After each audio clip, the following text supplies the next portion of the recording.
The conference room on Park Avenue smelled like polished wood and cold betrayal.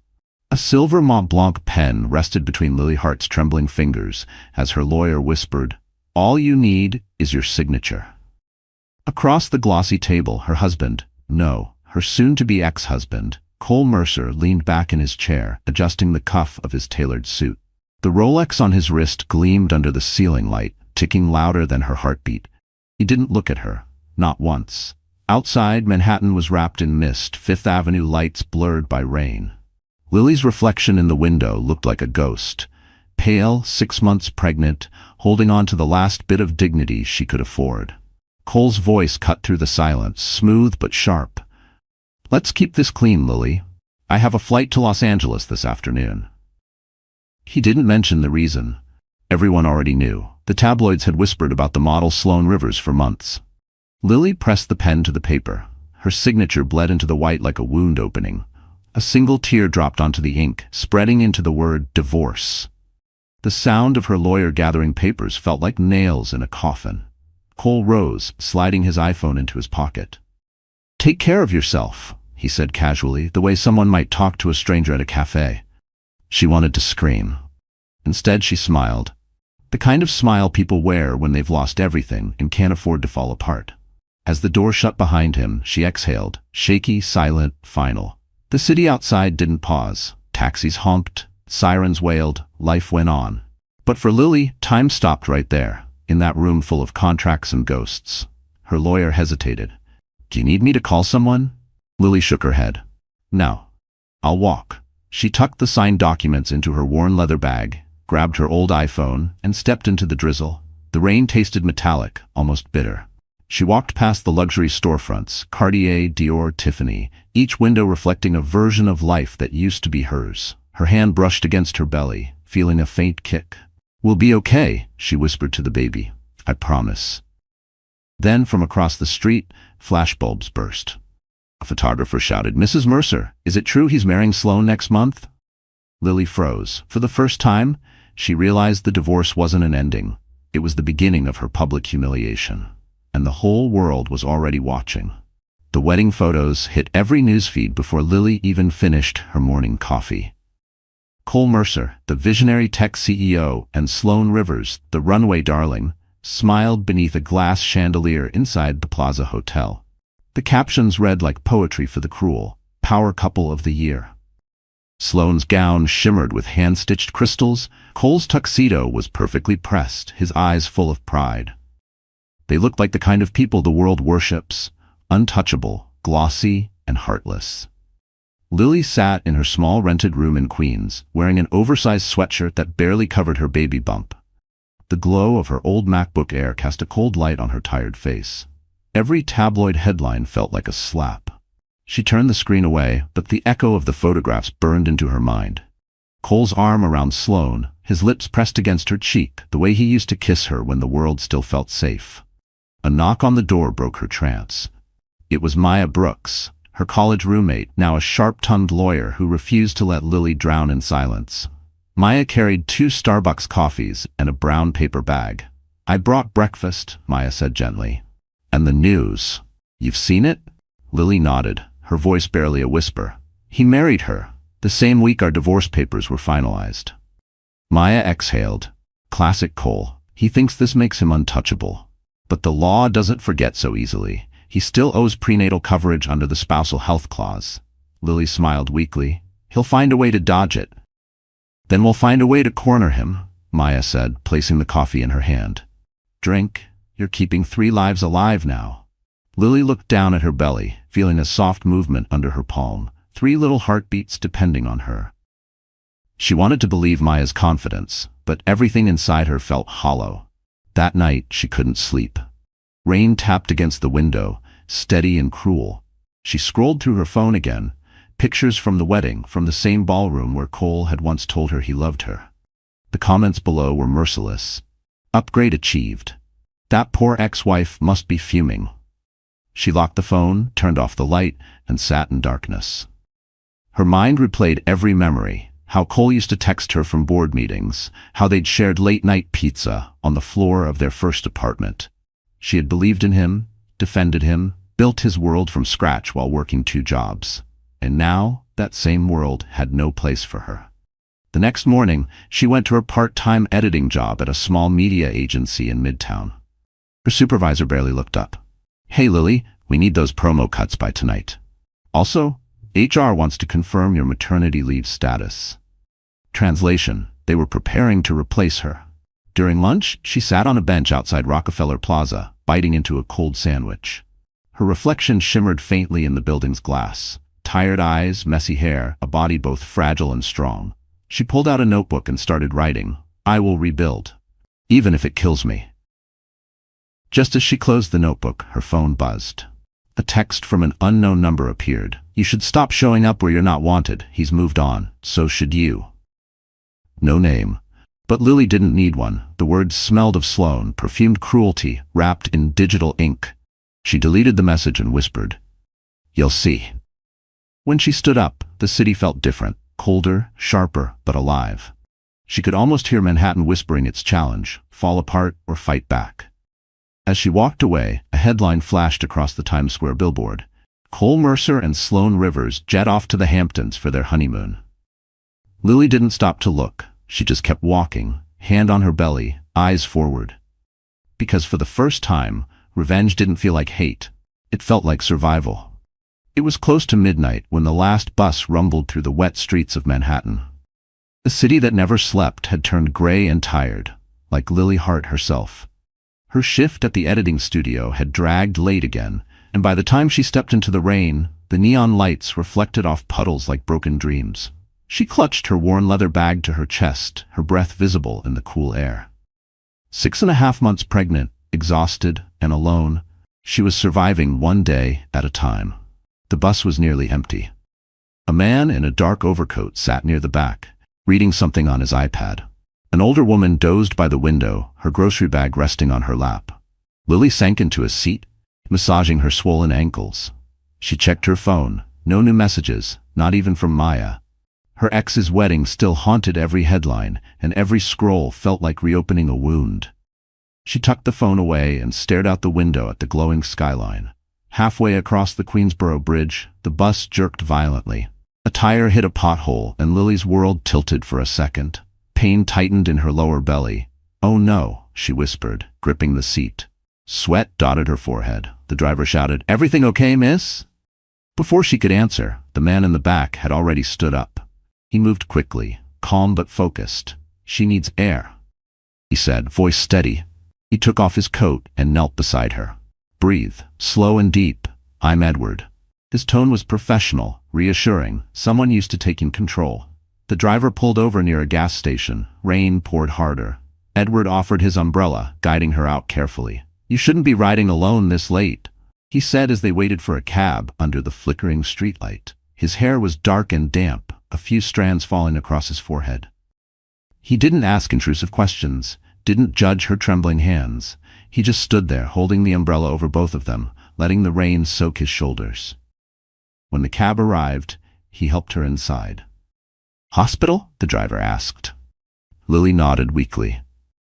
Edward pulled a business card from his pocket and handed it to her. "If they don't admit you, call this number. Dr. Harris at Columbia Medical, he owes me a favor."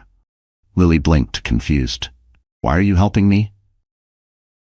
Edward hesitated. "Because I've seen that look before. Someone who's trying to hold it all together." His voice softened.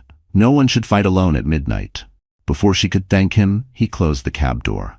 Rain blurred his face as the taxi pulled away, leaving him standing in the glow of the streetlight, coatless and quiet. At the hospital, Lily was told the contractions were stress-induced, false labor, but a warning. The nurse smiled kindly. "You need rest, honey, and someone to take care of you." Lily nodded, holding Edward's card. The edges were already damp from her hands. Edward Langley, Langley Holdings. The name sounded familiar. A whisper from another world, one she thought she'd left behind. When she got home near dawn, the city was still wet and silent. She placed the card on her nightstand beside her ultrasound photo. 3 tiny heartbeats. 3 reasons to survive. Before falling asleep, she opened her old laptop and Googled his name. The screen lit up with headlines. Edward Langley, the reclusive billionaire who disappeared after his wife's death. Lily stared at the photo, his face in a tuxedo, standing beside a woman who looked like she'd been carved from sunlight. Her stomach twisted. The man who had helped her tonight wasn't just kind.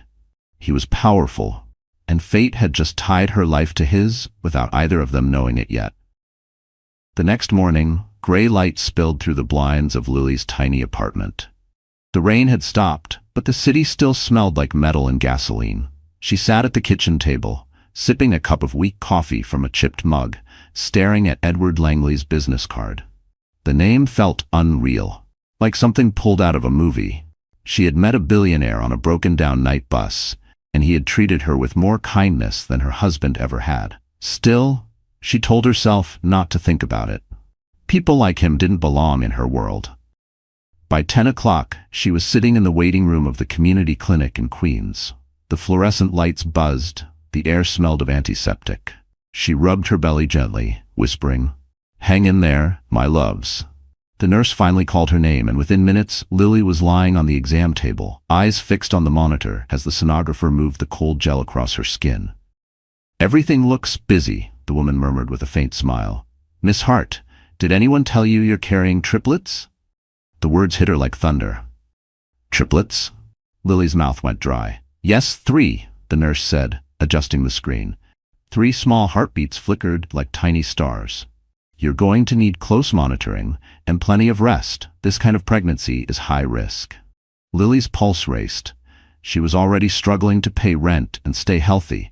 Now she had 3 babies growing inside her. Her hands trembled as the nurse handed her a packet of medical forms and a list of specialists. "If you feel dizzy, call immediately," she warned. Outside, the autumn wind bit through her thin coat. She stopped by a pharmacy to pick up prenatal vitamins, but had to put 1 bottle back when she saw the total. Her credit card had only $27 left. That evening, Maya dropped by with groceries and a small Amazon box. "Don't ask how I knew," she said, placing it on the table. "It's a used Kindle. Read something that doesn't break your heart." Lily smiled faintly. Inside the box was Atomic Habits by James Clear, bookmarked halfway through. "You highlighted all over this," Lily said. "Yeah," Maya replied. "I needed it after my last breakup. You'll need it more." They ate instant noodles together while the city buzzed beyond the windows. For a moment, Lily felt normal again. But later that night, a sharp pain gripped her abdomen. She gasped, spilling her tea. Maya jumped up. "Hospital now!" The emergency room smelled of bleach and fear. Lily was rushed into an exam bay, heart pounding. The doctor checked her vitals, then looked her straight in the eye. "You're showing early signs of preeclampsia, high blood pressure, and swelling. Stress will make it worse. You'll need supervision, maybe even bed rest." Lily's throat closed up. "I can't afford that," she whispered. "You can't afford not to," the doctor said softly. Hours later, Lily sat in the hospital hallway, exhausted, paperwork on her lap. Her phone buzzed with a new message from an unknown number. "If you're smart, you'll stop dragging this out. He's not coming back for you." Sloan again. Lily deleted the message, her jaw tightening. Then, a nurse approached with a clipboard. "Miss Hart, you have a visitor." Lily frowned. "A visitor?" The nurse pointed toward the glass doors. Standing there, in a gray suit and rain-soaked hair, was Edward Langley. He held a small bouquet of lilies, white, simple, understated. "How did you even know I was here?" she asked as he approached. He smiled faintly. "You said you might need that doctor's number. I figured I'd check if you actually called." And just like that, for the first time in months, Lily felt the world stop spinning. A week after her hospital scare, Lily tried to return to some version of normal. She worked from home for the agency, editing short videos on her old MacBook Air, pausing every few minutes to catch her breath. The doctor had told her to rest, but rent was due, and her insurance didn't cover much. She promised herself she'd take it slow. Just finish one more project, one more week. That morning, she decided to walk to the grocery store. The air was sharp and cold, her coat barely buttoning over her belly. Inside the building lobby, she pressed the elevator button and waited. The door slid open, and her heart froze. Standing inside was Sloan Rivers.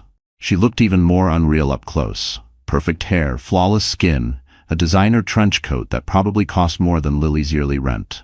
Beside her stood a stylist carrying garment bags, and a young assistant scrolling through an iPhone. For 1 second, time stalled. Sloane's eyes flicked over Lily's pregnant belly and a smirk curled across her lips.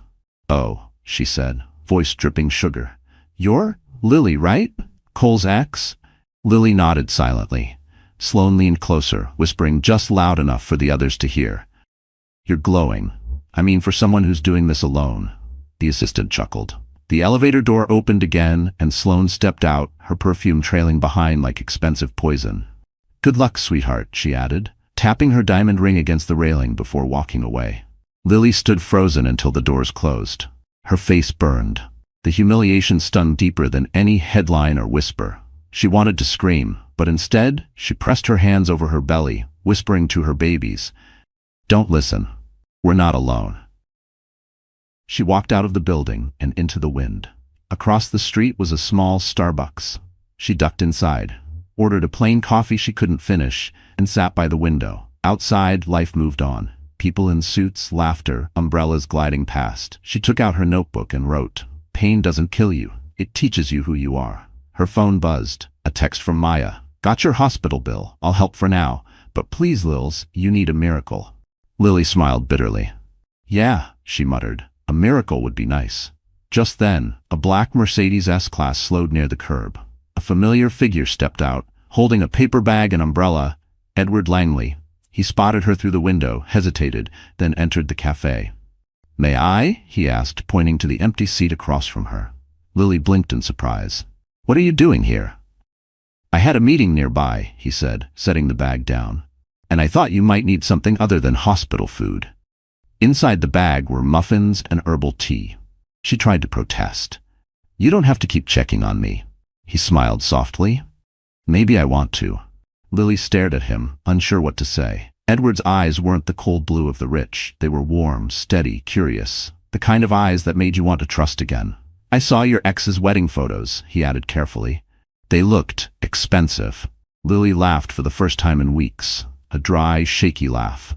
"Yeah, he's good at expensive." Edward tilted his head. "Then maybe it's time you learned to be good at surviving." When Lily looked up, the rain had started again, tapping the windows like tiny reminders of the world's indifference. She sipped the tea, feeling something unexpected, calm. Outside, Sloane's luxury car sped past in a blur. But this time, Lily didn't flinch. She just smiled faintly, whispering, "We'll be okay." Because in a city that had taken everything from her, a stranger had given her back something priceless. Hope. The letter arrived on a Tuesday morning, sealed in thick ivory paper and embossed with Cole Mercer's law firm logo. Lily stared at it for several minutes before tearing it open. The first line read like a command, "Non-disclosure and financial settlement agreement." She didn't need to read further to know what it meant. Cole wanted silence. Her silence. She read each clause carefully, her eyes blurring with disbelief. The offer included a modest financial payout in exchange for complete confidentiality. She could never speak publicly about their marriage, their divorce, or the pregnancy. The words, "irreversible forfeiture of moral claims," jumped off the page like poison. At the bottom, a signature line waited for her name. Her phone rang. It was Maya. "You got it too, didn't you?" Lily's voice trembled. "He's trying to buy my silence." "Of course he is," Maya snapped. "He's getting ready for a new IPO launch. Any scandal about a pregnant ex-wife could sink him." Lily pressed a hand against her belly, feeling a small flutter. "He's offering just enough to make me think twice. Enough for a few months of rent, maybe medical bills." "Don't sign it," Maya said firmly. "You sign that and he gets to rewrite the story. He wins twice, once when he left you, and again when you disappear." But Maya's confidence couldn't hide the truth. The bills were piling up. Her insurance claim had been delayed. She had less than $100 in her account. The temptation was suffocating. That night, she laid the document on her kitchen table. The pen trembled in her hand. "Maybe it's easier this way," she whispered. "Just end it quietly." Then, as she looked at the line meant for her signature, her phone buzzed again, a message from an unknown number. "If you really cared about your babies, you'd stop embarrassing their father." Lily froze. The room tilted. She didn't need to guess who sent it. Sloane's tone was all over it. A mix of arrogance and insecurity, wrapped in fake sympathy. Something inside Lily snapped. She ripped the paper in half, then again, until the pieces fell like confetti on the floor. "He doesn't get to silence me," she said out loud. "Not this time." The next morning, she marched into Maya's office at a small firm downtown. Maya looked up, startled. "Tell me you didn't sign it." Lily dropped the shredded pages onto her desk. "I didn't. But I want to make sure he never tries this again." Maya smiled grimly. "That's my girl. We'll file for full medical coverage under spousal responsibility. The court will make him pay hospital expenses for all 3 babies. He'll hate every second of it." That afternoon, they mailed the documents to Cole's corporate attorney. Within hours, the phone rang again, this time a private number. "Lily," Cole's voice drawled, cold and condescending. "You really want to make this ugly?" She inhaled slowly. "You made it ugly the day you walked away. You think anyone will believe you?" He sneered. "You're a nobody living in Queens. I own this city. And maybe it's time the city saw who you really are." She hung up before he could answer. That night, Lily sat on her bed, surrounded by unpaid bills and empty notebooks. She felt terrified, but also something new, something sharp and alive: power. As the wind rattled the windows, she whispered to her unborn children, "They think I'm weak. They have no idea what a mother can do." Outside, thunder cracked across the skyline. For the first time, Lily didn't flinch. She looked out toward Manhattan's glowing towers and thought, "Let it begin." The night began with a strange stillness, the kind that makes you feel something's about to break. Lily woke at 2:47 a.m. to a dull ache in her lower belly. At first, she thought it was another round of false contractions. She'd been through dozens over the past week. But this time, the pain came sharper, rhythmic, and closer together. When she tried to stand, her knees buckled. A warm trickle ran down her leg. Her breath caught. No, not now," she whispered. "Please, not yet." Outside, rain tapped against the window, whispering in sync with her heartbeat. She reached for her phone and dialed 911, voice shaking.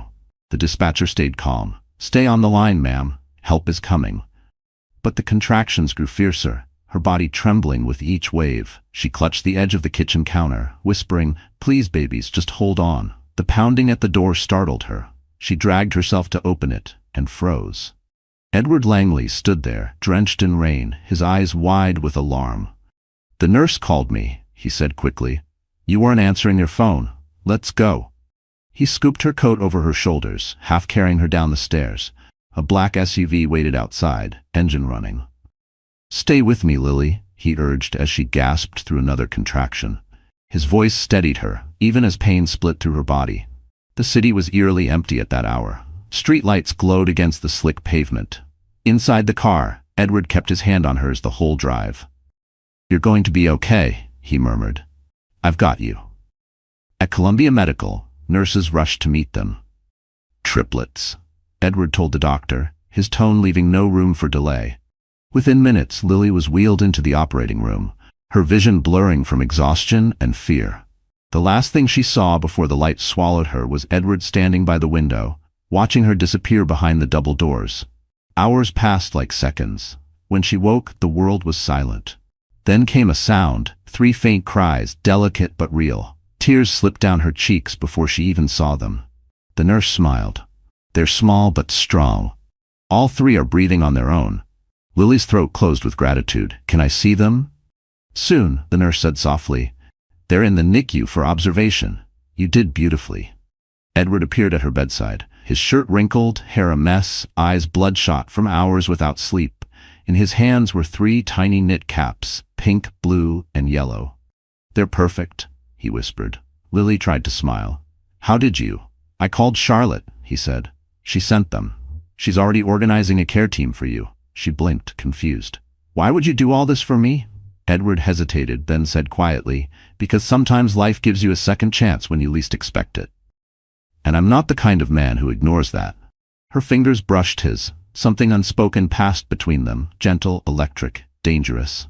Moments later, a nurse wheeled in 3 incubators. Lily stared through the glass at the tiniest faces she had ever seen. They looked fragile, like porcelain angels. Each one moved slightly, as if already fighting to stay in this world. "Hi, my loves," she whispered. "Mommy's here?" Edward stepped closer, watching her with quiet awe. "They're going to have your strength," he said. She shook her head. "No, they'll have their own, stronger than mine." As dawn bled across the Manhattan skyline, Lily finally let herself breathe. The pain, the loneliness, the humiliation, it had all led here, to this moment of fragile perfection.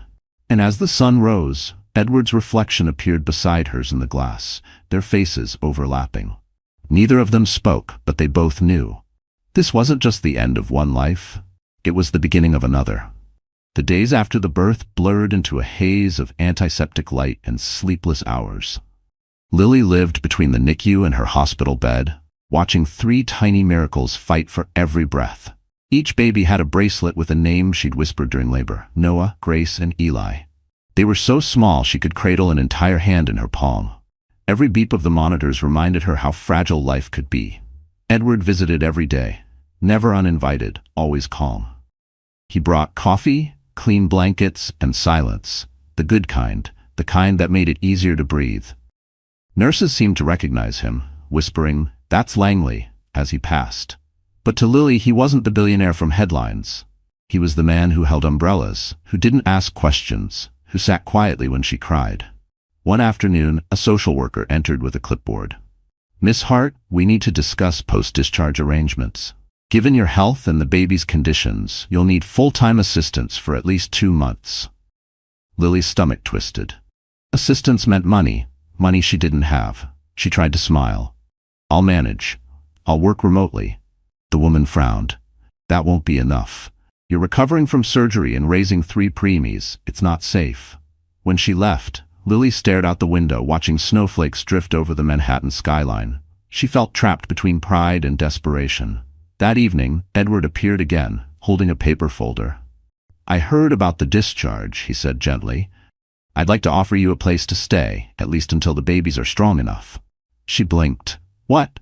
"There's a guest house in my family's property on the Upper East Side. Private, quiet, fully staffed. You'd have access to medical care around the clock." Lily frowned. "I can't accept charity." "It's not charity," he said, meeting her gaze. "It's logistics. The hospital's expensive, and I've already arranged a neonatal specialist for follow-up. You'd be safer there."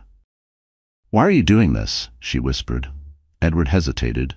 "Because I've been where you are. I watched someone I love fight for life while everyone else turned away. I couldn't save her, but maybe this time I can help someone else." His honesty disarmed her. Still, she couldn't shake the fear of dependency, the same trap she'd fallen into with Cole. "If I say yes," she said slowly, "I need rules, clear ones." Edward nodded. "Then we'll have rules." Together they outlined them that night in the hospital cafeteria. She would pay what she could, when she could. She would remain independent, responsible for her career decisions. No emotional obligations, no blurred lines. When they finished, Edward extended his hand. "Deal?" Lily shook it. "Deal." 2 days later, a black car picked her up from the hospital. The city shimmered under a blanket of snow as they drove toward the Upper East Side. The Langley estate appeared like something out of a dream, a gated townhouse with ivy-covered walls and warm light glowing through the windows. Charlotte Langley, Edward's sister, greeted her at the door. "Welcome," she said kindly. "We've prepared the nursery."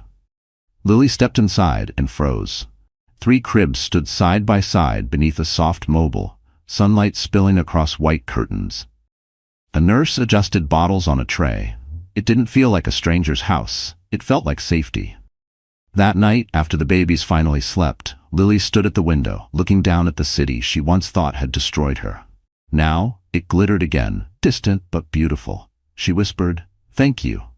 Not sure if she meant Edward, fate, or the quiet miracle of still standing. In another wing of the house, Edward sat by his study window, sipping black coffee. From across the snowy courtyard, he could see her silhouette in the nursery light. And though neither of them said it out loud, both knew something bigger had begun. It started with a single photograph, grainy, out of focus, but powerful enough to set the internet on fire. A man in a navy coat holding a tiny baby outside Columbia Medical. The headline read, "Mystery Billionaire Seen Leaving Hospital with Unknown Woman's Child." Within hours, gossip sites identified him as Edward Langley, the reclusive widower turned investment mogul. And the woman, though her face was half hidden by a scarf, was soon identified too. Lily Hart, ex-wife of tech CEO Cole Mercer. Lily found out the next morning when her phone exploded with messages.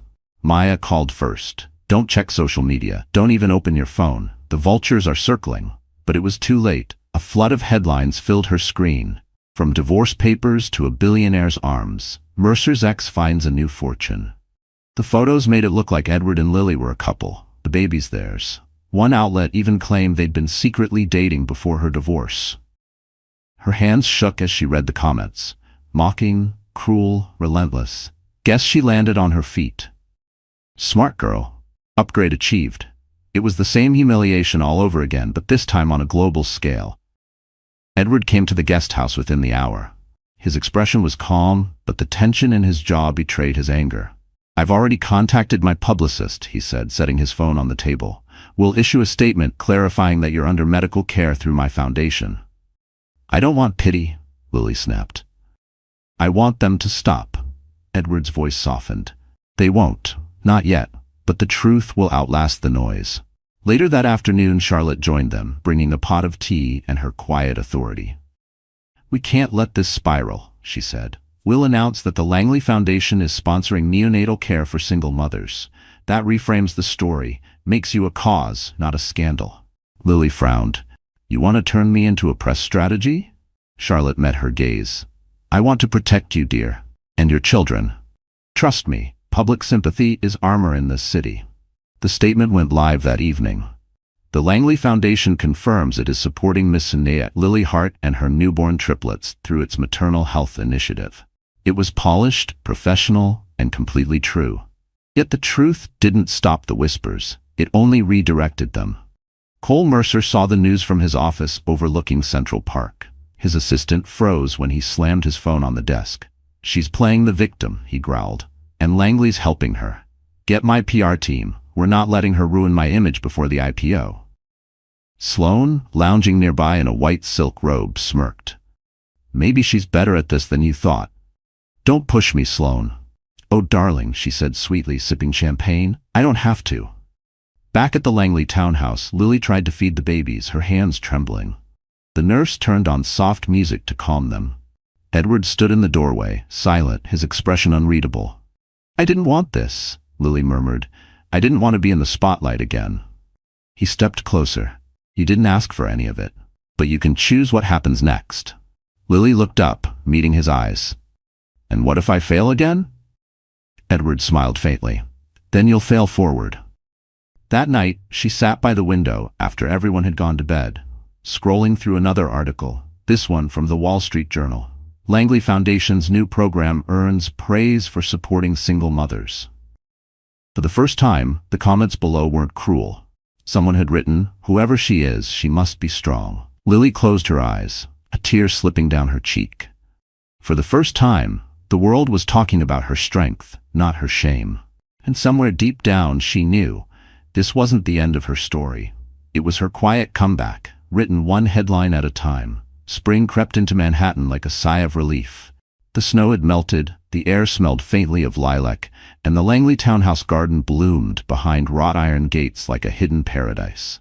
It had been nearly a year since that first night on the bus, since Lily's life had fallen apart and begun again in the same breath. The triplets were thriving now, all chubby cheeks and giggles, filling the house with music. Lily had started working part-time as a freelance editor again, balancing motherhood and independence with quiet grace. But something had changed between her and Edward. It wasn't sudden, it grew slowly, like the ivy crawling up the garden walls. Late-night talks became laughter over morning coffee, and shared glances stretched a little too long. They never crossed the lines they'd drawn months ago, but somehow those invisible borders had begun to blur. One afternoon, Edward stood at the garden gate with a bouquet of peonies, Lily's favorite. She looked up from her laptop as he approached, smiling shyly. Those are dangerous, she teased. Flowers mean something's coming. He laughed softly. Then I guess I should come with a warning label. He hesitated, then handed her a small velvet box. Inside wasn't a diamond the size of pride. It was a simple platinum band, elegant and quiet, engraved with 3 initials, N-G-E. For them, he said softly. And for you, if you'll let me. Lily froze. Edward, I'm not asking because I feel sorry for you, he interrupted gently. I'm asking because somewhere along the way you became my piece. You. and those 3 miracles upstairs. You brought life back into this house." Her eyes filled with tears. "I don't want to be anyone's charity case." He stepped closer. "Then don't be. Be my partner. On your terms." Lily looked down at the ring, the sunlight glinting off the metal. She thought of every moment that had led her here. The divorce, the hospital nights, the loneliness. Somehow it had all led her to this man who offered not rescue, but respect. "Yes," she whispered finally, "but only if you promise one thing. Anything. That we never let the world define us again." Edward smiled. "Deal?" They married the following weekend, in the very garden where he'd asked. Only 5 people attended: Charlotte, Maya, the housekeeper who had become like family, and of course, the 3 babies in tiny white outfits. The ceremony was short but beautiful. No photographers, no press, no grandeur. Just truth. Charlotte read a small blessing from an old Langley family book. "May this home never mistake silence for emptiness, nor strength for hardness." When Edward slipped the ring on Lily's finger, her hands trembled. For the first time, she didn't feel small in her own story. She felt chosen. Afterward, they shared a simple meal under the ivy-covered pergola. The sun dipped low, painting the garden gold. Edward poured champagne. Lily toasted with ginger ale. "To survival," she said, raising her glass. "To love that doesn't need an audience," Edward added. Maya clinked her glass. "And to proving that sometimes the good guys win." That night, after everyone had gone, Lily stood alone in the quiet garden, barefoot on the cool stone path. The air smelled of jasmine. She looked up at the glowing Manhattan skyline beyond the walls and whispered, "We did it, Mama." The babies stirred in the nursery upstairs, their soft cries drifting through the open windows like a lullaby. Lily turned toward the light of the house, their home now, and smiled. For the first time since she'd signed those divorce papers, she wasn't surviving. She was living. The Langley Foundation Gala was the kind of event people spent years trying to get invited to. A glittering evening at the Ritz-Carlton, filled with Manhattan's elite. Every table dripped with crystal, every guest sparkled with old money and polished ambition. It was also the first time Lily Hart Langley would appear publicly since her quiet wedding. Her hands trembled slightly as Charlotte zipped the back of her gown. It was a sleek black Dior dress, classic but modest, paired with a delicate Tiffany pendant. "You look radiant," Charlotte said, adjusting the clasp. "Elegant, unapologetic, exactly what we need tonight." "I'm still not sure about this," Lily admitted, taking a shaky breath. "I don't want to be a headline again." Charlotte smiled knowingly. "My dear, you don't have to be a headline. You are the story." Edward entered, wearing a sharp-tailored tuxedo, his cufflinks catching the chandelier light.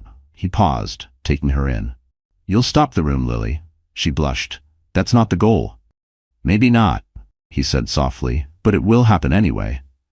When they arrived at the gala, the air hummed with murmurs. Cameras flashed, but the Langley security team kept a respectful distance. As they stepped into the ballroom, conversations softened. Lily could feel the stares, the curiosity. Some saw a scandal reborn, others saw resilience. Edward guided her to their table. "Ignore the noise," he whispered. "You've already survived worse."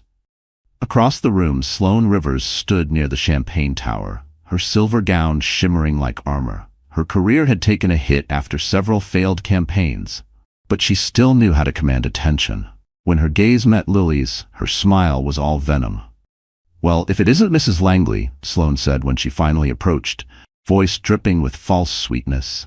"Quite the comeback. I must say, Edward, you have a type. Brave, broken women with big eyes." Lily's heart thudded, but she stayed calm. "You're right, Sloane," she said evenly. "It takes bravery to start over. You should try it sometime." Charlotte's eyes gleamed with pride from across the room. Sloane blinked, taken aback. Before she could reply, a waiter passed by and Lily turned gracefully away.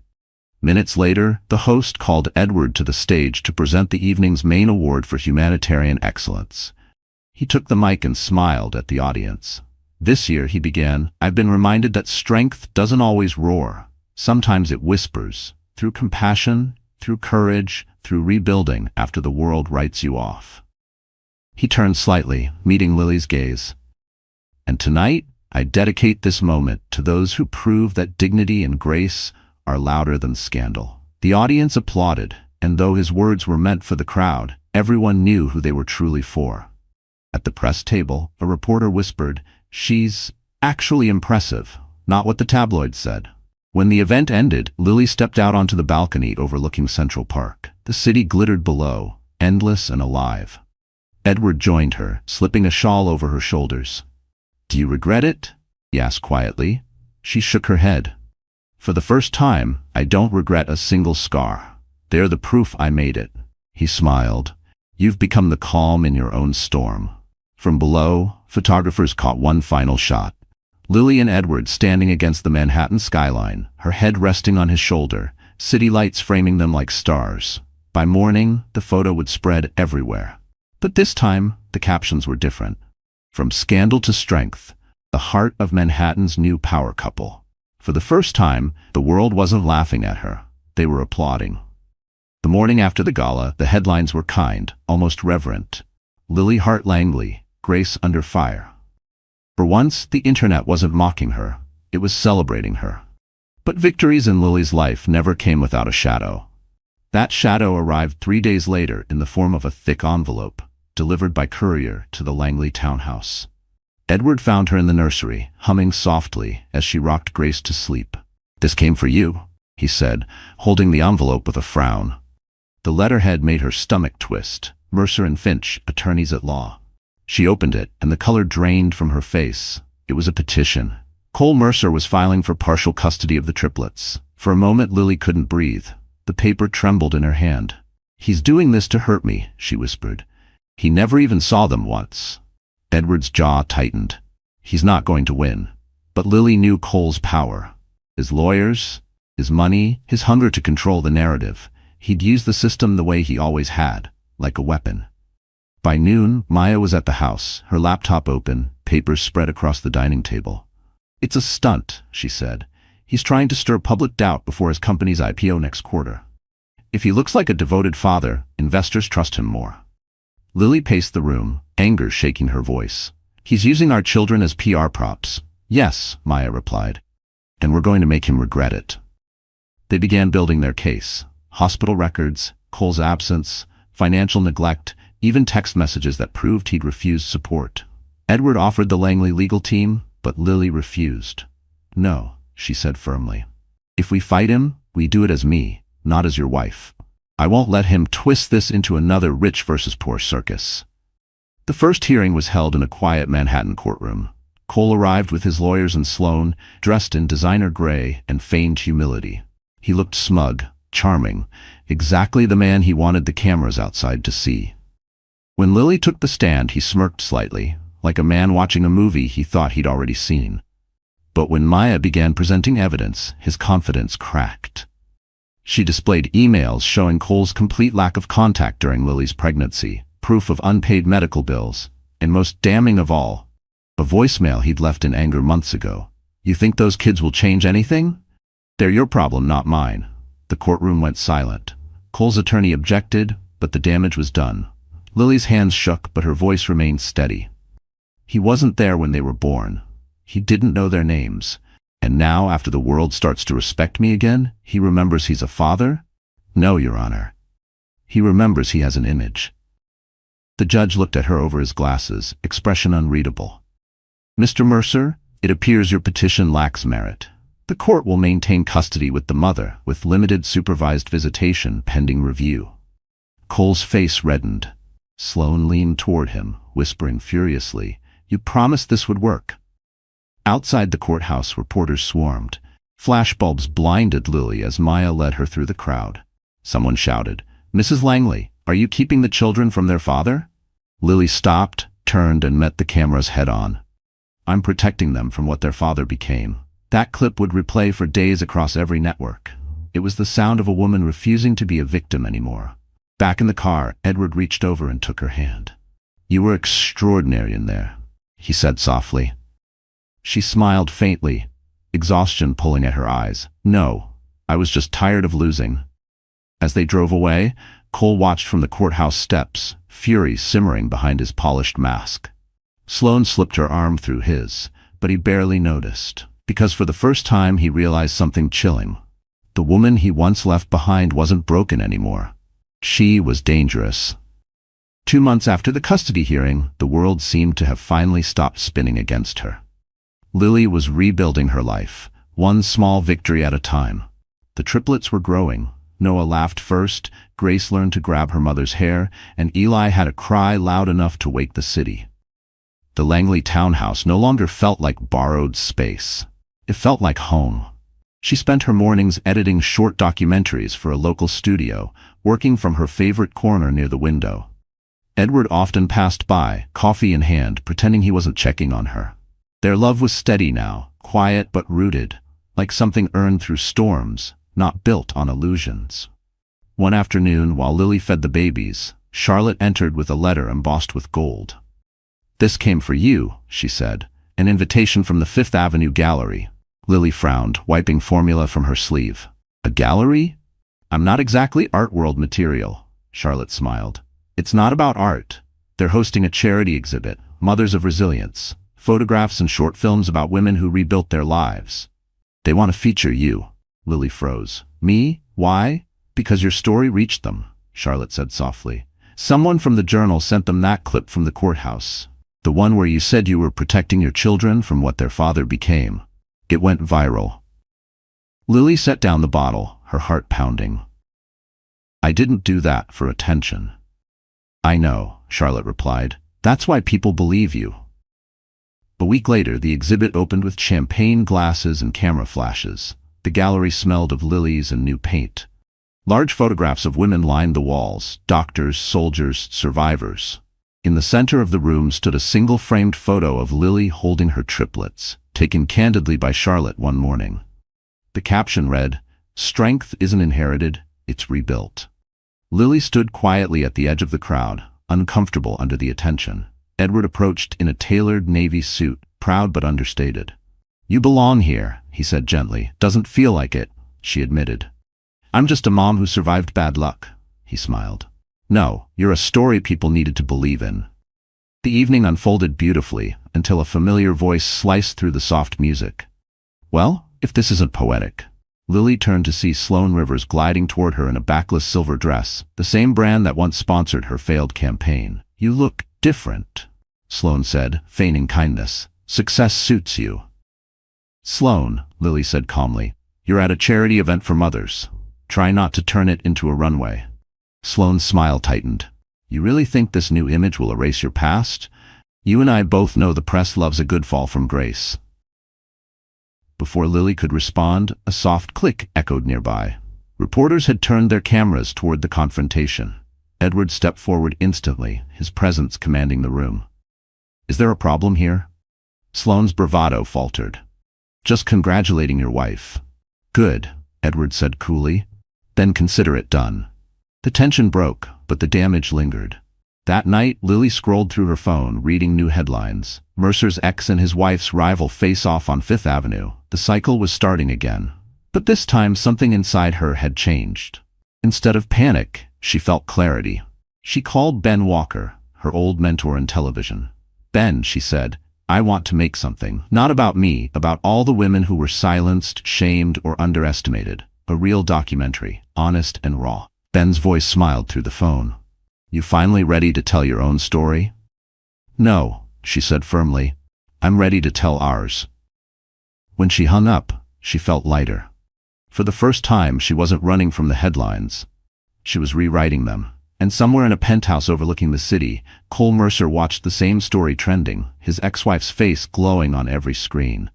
He poured himself another drink, his reflection warping in the glass. Because for the first time, it wasn't her reputation burning, it was his. The morning after the gallery event, Manhattan buzzed with new rumors. Lily's photo from the exhibit had gone viral again, this time shared by business magazines praising her as a symbol of integrity. That single image made her more visible than ever. But visibility in a city built on power always came with danger. At Langley Holdings' glass tower on Park Avenue, Edward sat in a tense board meeting. The discussion was about a major acquisition deal, a series of high-profile properties led by a firm linked to Cole Mercer Enterprises. Edward's instincts prickled. He didn't trust coincidences, especially when they came wearing expensive suits. Charlotte leaned over to whisper, "Cole's people have been sniffing around our investors. He's trying to attach himself to this deal to rebuild his reputation. Edward nodded grimly. Then we need to cut him out before he poisons the room. Across the table, the lead negotiator projected a file onto the screen. Preliminary funding shows positive numbers, he said. Cole Mercer's tech subsidiary, Ardent Solutions, is offering infrastructure support for Phase 2. Their PR team claims it'll be good for public image. Clean, sustainable redevelopment. Edward's voice sliced through the buzz. Public image is cheap. I want due diligence. By noon, a report landed on his desk, pages of red flags hidden behind layers of shell companies. Cole's fingerprints were everywhere. Fake valuations, insider loans, and a suspicious offshore fund. It wasn't a business partnership. It was a trap. Edward called Maya immediately. I need you and Lily to come to the office, he said. You both need to see this. When Lily arrived, the city skyline gleamed behind the glass walls. Edward laid out the documents. He's using the Langley name to launder his debt, he explained. If this goes public, it won't just hurt me. It'll drag your name through the mud again. Lily's face went pale. He planned this. The gallery, the charity, everything. It was bait. Maya scanned the pages, eyes narrowing. Cole always plays 2 games at once. He must have leaked the Fifth Avenue confrontation to set the stage. He wanted to paint you as unstable before this deal collapsed. That way, when the media comes for blood, it'll spill on you and Edward both. Lily gripped the edge of the desk. Not this time. We'll hit first. Maya smirked. Exactly what I was thinking. They spent hours building their counterattack. A coordinated press release, financial audits, and a quiet leak to a trusted journalist. The evidence of Cole's fraud would appear as if it came from within his own company. That evening, Edward attended the final investor dinner at the River Cafe, overlooking the Brooklyn Bridge. The restaurant shimmered with chandeliers and whispers of old money. Cole was already there, all charm and confidence, sipping whiskey beside potential investors. Edward, he said with a smile too smooth to trust, I was hoping we'd cross paths. I hear your wife's quite the star lately. Edward's expression didn't change. Funny, I heard you're about to become a headline yourself. Cole's smirk faltered. Right then, his phone buzzed. A wave of notifications lit up his screen. Emails, alerts, breaking news banners. The Wall Street Journal headline glared, Mercer Enterprises under investigation for financial misconduct. The color drained from his face. Investors began whispering. Cameras flashed. Edward leaned closer, voice low but lethal. You built your empire on lies, Cole. Consider this your eviction notice from my city. By the time Edward returned home, Lily was waiting in the living room, the babies asleep upstairs. She looked at him with quiet pride. Did it work? He loosened his tie, exhaling. He's finished. Lily nodded, a small smile forming. Then that's one less shadow over us. Edward brushed a strand of hair from her face. No, he said softly. It's your light that burned him down. Across the river, Cole stared out from his penthouse window, the Manhattan skyline reflected in the glass, bright, merciless, and indifferent. His empire was crumbling, and this time there was no one left to blame but himself. The Langley Foundation's annual charity gala at the Plaza Hotel was supposed to be a celebration of progress, an evening of elegance and gratitude. The ballroom shimmered under crystal chandeliers, violins sang over the hum of conversation, and the scent of peonies filled the air. For Lily, it was a full-circle moment. This was where her ex-husband had married Sloane Rivers. Now, she was returning not as a scandal, but as the woman everyone wanted to meet. She arrived on Edward's arm in a deep emerald gown, her hair swept into soft waves. The flashbulbs erupted like fireworks as they stepped out of their car. Mrs. Langley, over here? Photographers called. She smiled, graceful but calm, knowing every frame tonight would tell the world who she'd become.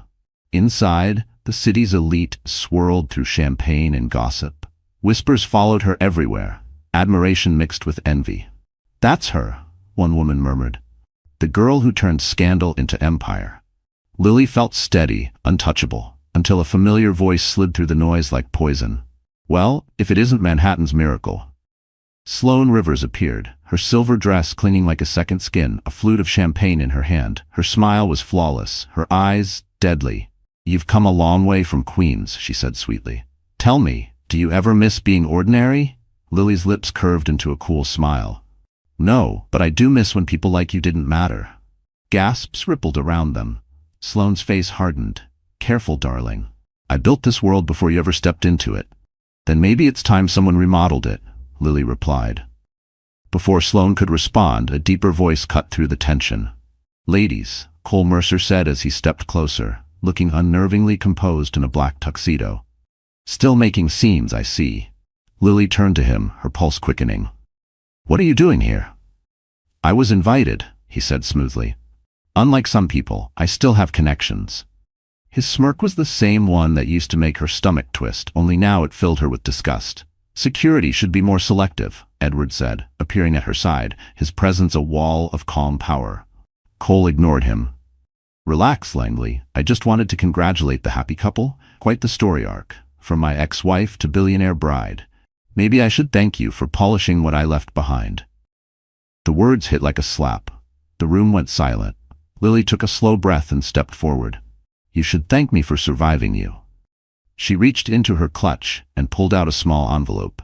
You remember these? She said, holding up photocopies, legal documents, old financial ledgers, proof of Cole's fraudulent shell companies. You forged these during our marriage. I kept them. The SEC has them now. Cole's smile faltered for the first time. You're bluffing? Am I? Lily asked softly. Or maybe you've just run out of lies. Gasps echoed. Sloane stepped back, her eyes darting between them. Edward didn't move, simply watching as Lily reclaimed the stage once stolen from her. Cole's mask cracked. You'll regret this, he hissed. Lily met his glare with calm fire. No, Cole. I already did. Now it's your turn. He started to speak, but Sloane suddenly turned to the crowd, voice trembling. He told me those accounts were clean. I didn't know. The photographers pounced. The flashbulbs went off again, brighter, harsher. Within seconds, the man who once held Manhattan's loyalty was cornered, caught between the woman he'd betrayed and the one who'd finally exposed him. Lily turned to Edward, her hand steady in his. Let's go home. As they walked out, the reporters shouted, the cameras chasing them like moths to light. But Lily didn't look back. Outside, the city glittered against the night sky. Edward squeezed her hand. You just ended him, he whispered. She exhaled slowly, the air sharp with victory. No, she said softly, he ended himself. And behind them, inside the golden ballroom of the plaza, the empire of Cole Mercer finally began to crumble. The fallout from the plaza confrontation hit Manhattan like a thunderstorm. Overnight, every major paper carried the story. Cole Mercer faces fraud allegations after public clash with ex-wife at charity gala. The photo of Lily standing tall, envelope in hand, made the front page of the New York Times. For once, she wasn't the scandal. She was the reckoning. But Cole Mercer wasn't the kind of man who went down quietly. 2 days later, a courier arrived at the Langley townhouse with another envelope. This one bore the seal of the New York Supreme Court. Edward read it first, his expression hardening. He's suing you, he said. Defamation. Lily's stomach dropped. Defamation? He committed fraud. He's claiming you fabricated evidence to destroy his business, Edward said, jaw clenched. He's trying to make you the villain. For a moment, old fear crept back into her chest. The same helplessness she'd felt during her divorce, when Cole's lawyers painted her as unstable and greedy. But this time, she wasn't alone. Maya arrived within the hour, heels clicking against the marble floor, her legal pad already filled with notes. We hit him with the truth, she said. The real documents, the timestamps, the witnesses. You want a war, Lils? Let's give him one. The next few weeks blurred into strategy meetings, late-night calls, and depositions. The tabloids churned out stories daily, some true, most twisted. Langley wife fights back. Ex-lover's revenge or justice. Lily tried not to read them, but sometimes she caught glimpses in grocery store aisles, her own face staring back at her under cruel headlines. Edward shielded her as much as he could, refusing interviews, tightening security. He's desperate, he told her one night as they walked through the quiet garden. He knows if he loses this case, his career and reputation are over. Lily exhaled shakily. He should have thought about that before ruining mine. When the court date finally arrived, the room was packed with press. Cole walked in wearing his usual armor, a custom suit and a smug smile. But up close, Lily could see the cracks. His eyes were bloodshot, his tie slightly crooked. The hearing began. Cole's attorney painted a picture of betrayal, claiming Lily had doctored financial statements out of vengeance. They called her emotionally unstable, vindictive, and obsessed. The same tired narrative, only now it fell flat. When it was Maya's turn, she called their first witness, a former Ardent Solutions accountant who testified that Cole had ordered falsified ledgers to inflate company value before the IPO. The courtroom murmured. Then Maya played an audio recording, Cole's voice unmistakable, sneering. "No one's ever going to trace that money. She's too naive to understand numbers anyway." Cole's face drained of color. The judge raised an eyebrow. "Mr. Mercer, is that your voice?" Cole's lawyer stammered. "Objection." "Overruled," the judge said sharply. The rest of the trial was just noise. The evidence was overwhelming. The media spun it as Mercer's meltdown. Investors began withdrawing. Sloan vanished from the courtroom halfway through, her phone buzzing with messages from brands cutting ties. When the ruling came, it was swift. Cole Mercer's defamation claim was dismissed with prejudice. The judge ordered him to pay legal fees and issue a formal apology within 7 days. Outside the courthouse, reporters swarmed Lily again. One shouted, "Mrs. Langley, do you feel vindicated?" Lily paused at the top of the courthouse steps. "I don't need vindication," she said. "I just needed the truth." Her words aired live on every major network. Even the anchors went quiet for a moment. Later that evening, as the city glowed beneath their window, Edward poured her a glass of wine. "It's over," he said. Lily looked at him, her voice soft but steady. "No, it's not. He'll apologize, but not because he's sorry, because the world finally made him." A week later, the Wall Street Journal published a half-page statement from Cole Mercer. "I apologize to Lily Hart Langley for my false claims and past conduct. She acted with integrity. I did not." Lily read it once, folded the paper and whispered, "That's the only signature of his I'll ever keep." For the first time in years, she felt free. By June, Manhattan had softened beneath the glow of summer. The city that once devoured Lily now seemed to bow to her. Magazines praised her for her resilience. Journalists called her the woman who rebuilt her own legend. And streaming platforms were already requesting rights to her documentary project. But for the first time, Lily didn't care about the noise. She wanted peace. Edward noticed before she said a word. "We're leaving the city," he told her one morning at breakfast, sliding a folded note across the table. "A week in the Hamptons. No press, no meetings, just you, me, and the kids." Lily smiled softly.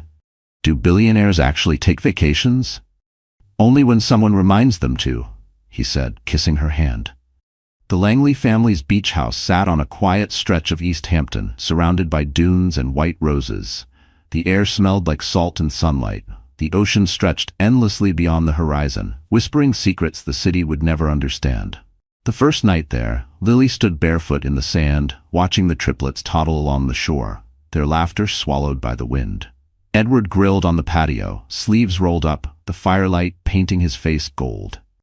For the first time in years, she didn't feel watched, judged, or hunted. She felt human again. Over dinner, they spoke about small things. Eli's fascination with seashells, Grace's stubbornness, Noah's obsession with birds. It was simple and ordinary, yet to Lily, it felt like magic. When the babies were asleep, Edward opened a bottle of red wine and poured 2 glasses. They sat on the deck, the sound of waves lapping against the pilings. "You know," he said quietly, "when I first met you, I thought you were made of glass. Fragile but beautiful." Lily raised an eyebrow. "That's not exactly a compliment," he smiled. "I was wrong. You're steel wrapped in silk. You bend, but you never break." She laughed softly, shaking her head. "I had no choice. If I broke, they would have drowned me." Edward's gaze lingered on her. "You're not fighting anymore, Lily. You're building." For a moment, silence stretched between them, comfortable, warm. The moonlight danced across the water, reflecting like scattered diamonds. The next morning, she woke early and brewed coffee while the house slept. She stepped outside with her mug, the ocean breeze brushing her hair. From her phone, a notification buzzed. An email from the New York Times. "We'd like to feature you in our Women Who Redefined Success series." Lily smiled faintly but didn't reply. She deleted the email and instead took a picture of the sunrise to send to Maya. The caption read, "Finally breathing." Later that day, Ben Walker, her old mentor, called from Los Angeles. "Lily, I saw the news. The documentary pitch. Netflix wants it. They want you as executive producer." Her hand froze midair. "Me? Not just consultant? No, you. It's your story now. You own it. When she hung up, tears welled in her eyes. She turned toward the water where Edward played with the children, splashing and laughing. She realized that success didn't feel like applause or headlines. It felt like this: salt on her lips, laughter in the air, and peace she hadn't known she was searching for. That evening, they ate dinner under the fading sky. Lily watched the sunset burn orange and pink over the ocean, her heart full. "You know what I want next?" she asked. Edward looked up. "What?" "A foundation," she said, "for single mothers. Real help, housing, education, childcare, something that changes lives, not just headlines." He reached across the table, eyes soft. "Then we'll build it, together." Lily smiled, the wind tangling her hair. "It's strange," she whispered. "For so long, revenge kept me alive. Now, it doesn't matter anymore." Edward brushed her hand. "That's how you know you've won."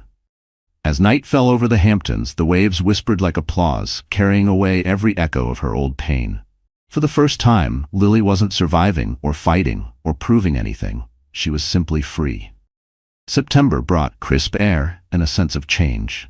Manhattan glittered under its autumn lights, but this time, Lily wasn't returning to chase survival. She was returning to lead. Her documentary, The Mothers Who Stayed, was premiering at the Metropolitan Cultural Center. It told stories of women who refused to break, narrated not by actors, but by the survivors themselves. For the first time, Lily wasn't the subject of a story. She was the storyteller. The red carpet outside buzzed with cameras, though this time the flashes felt different. They weren't hunting scandal, they were celebrating strength. Edward adjusted her shawl before they stepped out of the car. "You ready?" he asked softly. Lily smiled. "I've been ready my whole life. I just didn't know it." Inside, the crowd was a blend of elegance and emotion. Critics, journalists, activists, everyone wanted to see the woman who'd turned heartbreak into purpose. The theater lights dimmed, and the first scene flickered onto the giant screen. A montage of single mothers rocking babies, clocking in at late-night jobs, reading bedtime stories under flickering lamps. Then came Lily's voiceover. "They told us we were broken, but broken things don't vanish, they rebuild stronger." The audience was silent. Some wiped tears. When the credits rolled, the room erupted into a standing ovation. Cameras flashed. Lily's eyes glistened as she held Edward's hand. "You did it," he whispered. But not everyone was clapping for her. At the back of the hall, half hidden behind the curtains, stood Cole Mercer. His face looked older, the sharp arrogance replaced by exhaustion. The scandal, the lawsuits, the frozen assets, everything had caught up with him. Sloane had sold her tell-all interview months ago, leaving him publicly humiliated. He was a man stripped bare. When the crowd cleared, Lily found him waiting near the exit, his hands shoved deep into his coat pockets. "You shouldn't be here," she said quietly. "I know," he admitted. "But I needed to see what you became. I became what you tried to destroy." He nodded, shame flickering across his face. "I deserved that. For what it's worth, I saw your film. It's beautiful." Lily's throat tightened. "You saw it?" "Yeah," he said softly. "You showed what I never understood. Real strength doesn't need a spotlight." He hesitated, eyes downcast. "They offered me a settlement if I turned over evidence on the board members who helped me cover up the fraud. I did it. I'm testifying tomorrow. I'll lose everything, but maybe it's time I did." For the first time, she believed him. Not because he sounded sorry, but because he looked human again, fragile, small, real. "Good," she said quietly. "You can't undo the past, Cole, but you can stop repeating it." He smiled sadly. "And you found something I never had, peace." She took a breath, steady and calm. "I found myself. That was enough." Before he left, Cole handed her a small envelope. "It's for the kids, college fund. No names, no headlines. Just don't tell them where it came from." Lily hesitated, then accepted it. Not for him, but for the children who'd never know the chaos their father caused. "Goodbye, Cole." "Goodbye, Lily," he said, and for once there was no venom, no bitterness, only silence. That night at the post-premiere gala, journalists surrounded Lily again. "Mrs. Langley, what message do you want your film to send?" one asked. She looked into the camera, her voice steady. "That women don't need saving. They need to be seen." Applause rippled through the room. Edward watched her from across the hall, pride softening his features. Outside, the Manhattan skyline shimmered against the night sky. Somewhere in the distance, a police cruiser drove past, The world kept moving, restless as ever. But inside Lily's heart, there was only stillness. For the first time in her life, justice didn't taste like revenge. It tasted like peace. Winter returned to Manhattan softly that year, covering the city in quiet snow instead of chaos. The Langley townhouse on the Upper East Side glowed with warm light, laughter echoing through its halls. 3 toddlers, Noah, Grace, and Eli, raced across the polished floors, leaving trails of toy cars and giggles in their wake. Lily stood by the window, coffee in hand, watching them tumble onto a pile of pillows beside the fireplace. It was their 3rd birthday. The living room had been transformed into a small wonderland. Pale blue balloons, ribbons, and a cake shaped like 3 tiny crowns. Nothing extravagant, nothing headline-worthy, just family, laughter, and peace. Charlotte entered carrying gift bags. "They're spoiled already," she said, setting them down with a mock groan. Lily smiled. They deserved to be. They were born fighting. From the kitchen, Edward's voice floated through. So was their mother. Lily turned, warmth filling her chest. He was wearing an apron dusted with flour, holding a tray of homemade cookies. "You're supposed to be a billionaire," she teased, "not a baker." He grinned. "Even billionaires have to earn their keep." Maya arrived next, holding a wrapped gift and a grin. "Look at this empire you built, Lils. Triplets, a husband who cooks, and peace that actually lasts. Miracles do exist." Lily laughed, hugging her. Miracles, or consequences that finally ran their course. They shared a quiet look, remembering everything it had taken to get here. The courtrooms, the heartbreak, the rebirth. Outside, snow drifted down over the city that once buried her, but had now become hers again. Later that evening, when guests had gone and the children slept, Lily and Edward sat by the fire. He handed her a small box wrapped in white ribbon. "Another gift?" she asked.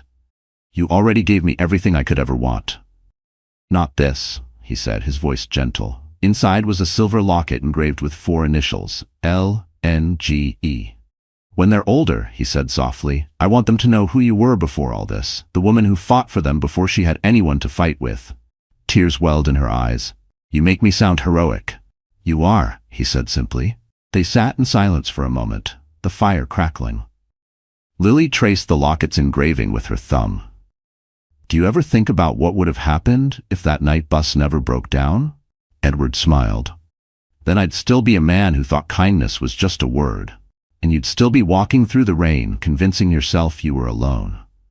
She leaned against him, closing her eyes. "Funny how pain always leads you where you're meant to go."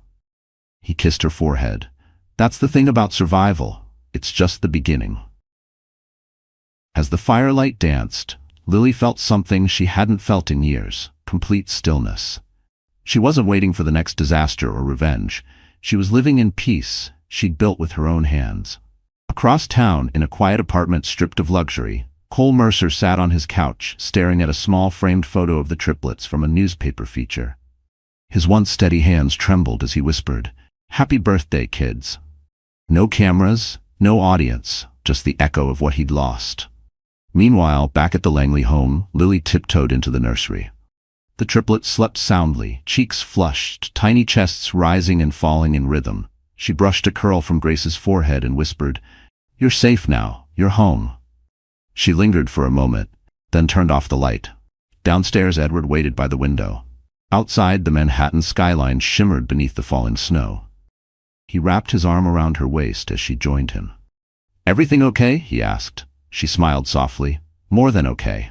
And as the snow fell over the city that had once broken her, Lily Hart Langley finally understood what it meant to win, not by revenge, but by peace, love, and legacy.